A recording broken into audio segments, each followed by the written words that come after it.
But what the histogram is showing is that we actually don't have any information over here in the black, which is nice. When you take the HDR photograph, you want to make sure that none of the images, that your darkest, that your darkest image doesn't have any light burned out, and that your lightest image doesn't have any dark black spots in it.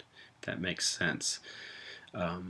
And I'll kind of show you what you can kind of see a little bit more. We'll grab the slider, and in 32-bit mode you can drag it around, and you see, I mean, obviously everything's blown out, but right around here you can see the darkest dark parts have detail in them.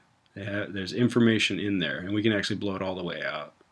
But as we slide it back through, we go from being able to see the darkest to be able to see more and more detail, until over here you can see there's not much information stored in here. You don't see much black up in here until we get back to the lights, and those are right there.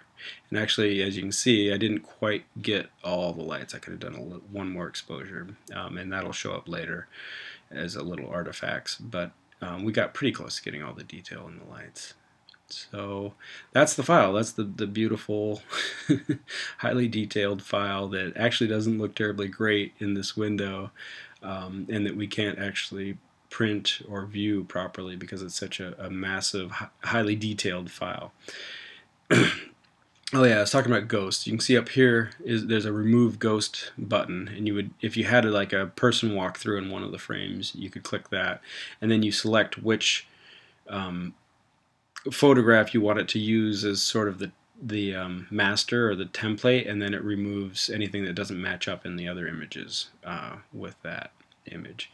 But we don't need to do that because nobody moved. Fortunately, I took the exposures fast enough. So 32-bit, you can go to 16, but we're going to be working in 8. Oh yeah, one other thing on that, I'll show at the end. I'll switch back over to Lightroom, and I don't know if you guys talk or deal with Lightroom at all. If you're a photographer, it's a great program, and I highly recommend getting it if you're taking a lot of photos. But it actually allows you to use the 32-bit file, and I'll show you that just a little bit because it's a different way of processing that, and it gives a different look. I actually like it better for my HDR photographs. But HDR photographs right now, the trendy thing for them is they have a certain look, and we're going to make that look with our photo. But it's like I call it hyperrealism. The detail really comes out, and it looks kind of strange. You'll see, but it works really well in a church. It kind of has this ethereal feel to it. So anyway, we switch to 8-bit mode, and so now what we're trying to do is we're trying to put, you know, what's the term, a 10-pound block in a 5-pound bag or whatever. We've got the 32 bits of data, and now we're only going to display it in 8-bit. So we've got to start choosing what data we want to have and show and what data we want to get rid of. And you can come in here and spend days if you want going through tinkering with all of these, the gamma, the exposure, the detail. They use a lot of edge glow because the way it's rendered, you lose edges. You can see kind of it's real soft in here, but we're not going to get into that. That's we could spend days doing that, and it's over my head, honestly. I just come in here and tinker mostly. But if you go to the presets tab, and I don't know why it goes up, but we pull it down, there's all sorts of different presets in here, and you feel free to go through and play around with these. For the most part, they're really not very useful. I mean, we'll try like this one, see if we like that. Yeah, you know, why is that even a preset? But the two that I would encourage you to play with that are very useful are the ones that their name doesn't seem to mean anything. There's RC5 and there's Scott5, and these are named for the Photoshop guys. If you guys ever watch Photoshop TV, you can podcast it. I kind of recommend it. They're a little goofy, but you get some really good tips, and it goes everywhere from simple keyboard shortcuts to really advanced stuff. So anyway, RC is for RC Conception, one of the guys, and his preset is a little bit it's the HDR look, but it's toned down a little bit, and that's not too bad. I mean, it's not quite real, but it's a little bit, you know, it's just a little bit tweaked, but it's not too bad. And Scott's Scott 5 is quite a bit more tweaked, and that's what we're going to work with. So for this image, choose Scott 5, and we'll let it come up. And then we'll tweak it just a little bit. And okay, so you can see a few things. One thing, Scott 5 for the preset for some reason has ghost turned on, so turn off ghost, and you'll see all these nasty artifacts. The reason these artifacts are there is that it's using the burned out one as its template. So, you know, it would be better off to come in here and do this middle one. You'll see a lot of that artifact will go away if we tell it to use this. Yeah, see, it looks a lot better. But anyway, we don't need it at all, so just get rid of it. And wait. Alright, and so that's pretty good. I'm trying to remember little tweaks that I did. Wasn't too much. I think I lightened it up just a hair. Just brought the exposure value up a little bit. And you can see in here in the advanced areas, this is where you can adjust the shadowy areas. So if something's really dark in there, you want to lighten it, you can bring that up, or the highlights, you can bring up or down the amount of information in the highlights. And I don't know if we'll, let's see, I might see. This is what I was talking about with I didn't have quite enough information in the lights, so I'm going to see if I can burn those out a little bit. Actually, let's see if it'll.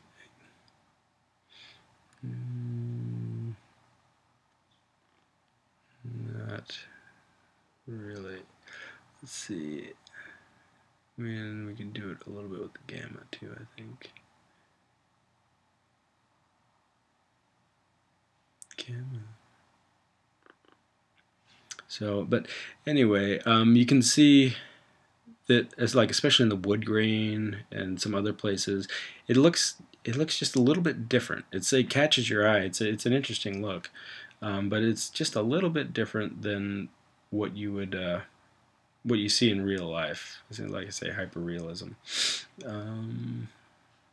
Let's see to bring it up just so you can tinker with this a little bit. You know, use Scott 5 as a starting place, and then tinker with the photo and get it the way you want. You know, it doesn't have to be exactly the same. So anyway, when you're happy with it, you hit OK, and you let it crank. And it takes a little bit of time for Photoshop to put this one out. So we'll just kind of let it do its thing, and then we'll come back and talk. There's a couple of other little kind of and bring out a little more detail.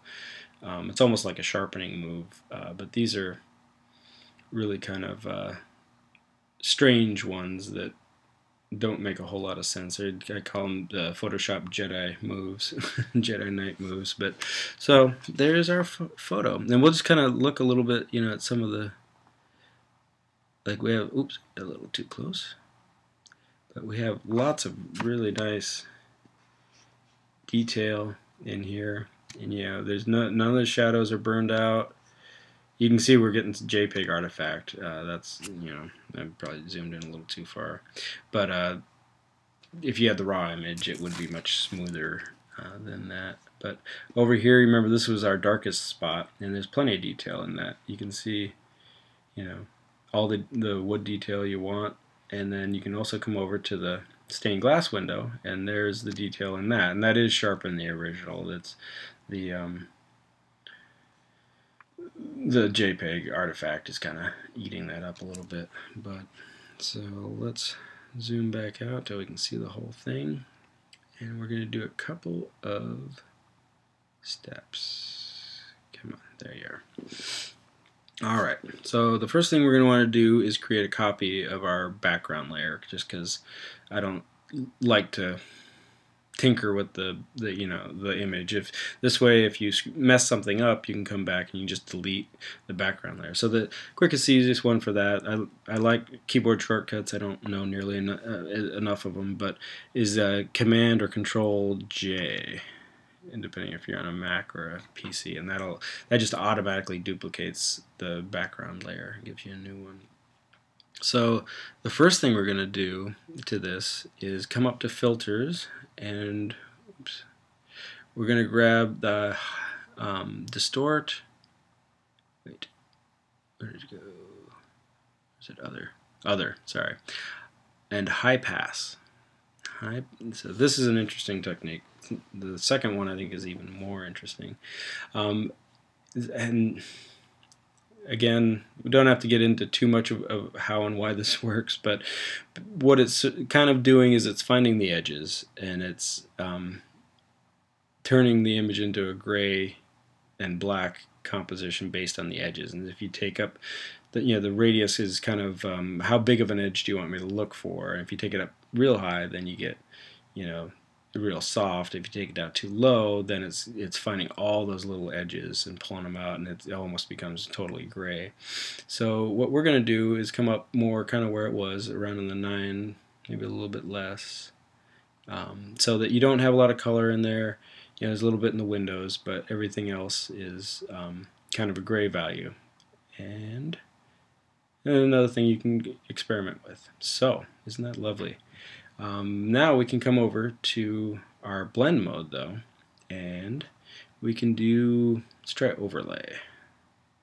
And look at that. And you can see if we turn that layer off and on, see how that just sharpens it? It just pops. I'll zoom in a little bit so you can see some of these pillars. So before, after, before, after. And that might even seem a little harsh. If you like that, that's fine. Use it. You could also do soft light. And that's a little bit more relaxed. But whenever you're playing around with stuff like this, I recommend coming in and just playing with all the different blend modes, because you never know quite what you're going to find. Like hard mix is probably horrible, yeah. But, make an album cover or something maybe. So anyway, we'll go with soft light. Come back out. So again, you could duplicate the background again and take it up to the top, or what I would just do here is we're gonna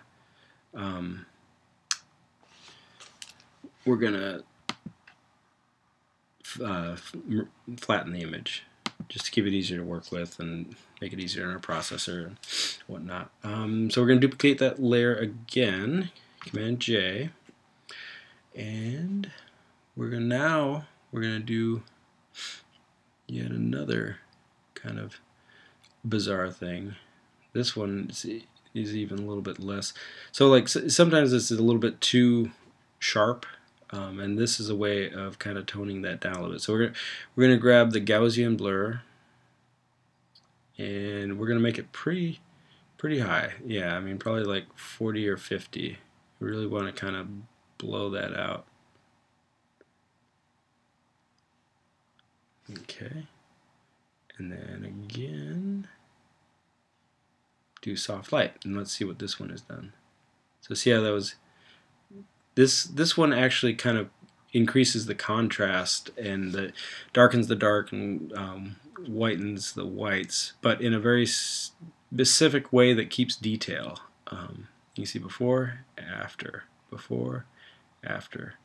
and let's see, we did soft light. Yeah, so you can imagine if we did overlay, it's even more extreme. I'm going to do soft light, and I'm still not 100% happy with the effect that it's giving me. So I'm going to just kind of pick some areas that are problematic, like up here, and then I'm just going to change the opacity of that layer too, so we can adjust not just the way that it's blended, but also the amount of it coming in, and just bring that back a little. I mean, again, this is subjective, so wherever you want. I think 60 might be a pretty good place. You can see what that does. Let's zoom out and take a look at that. So let's see. So before, and I mean that's kind of nice too, but that again just kind of makes it more vivid and brings in kind of more color and just a more dramatic feel to it. I kind of like that. So let's see, that is it.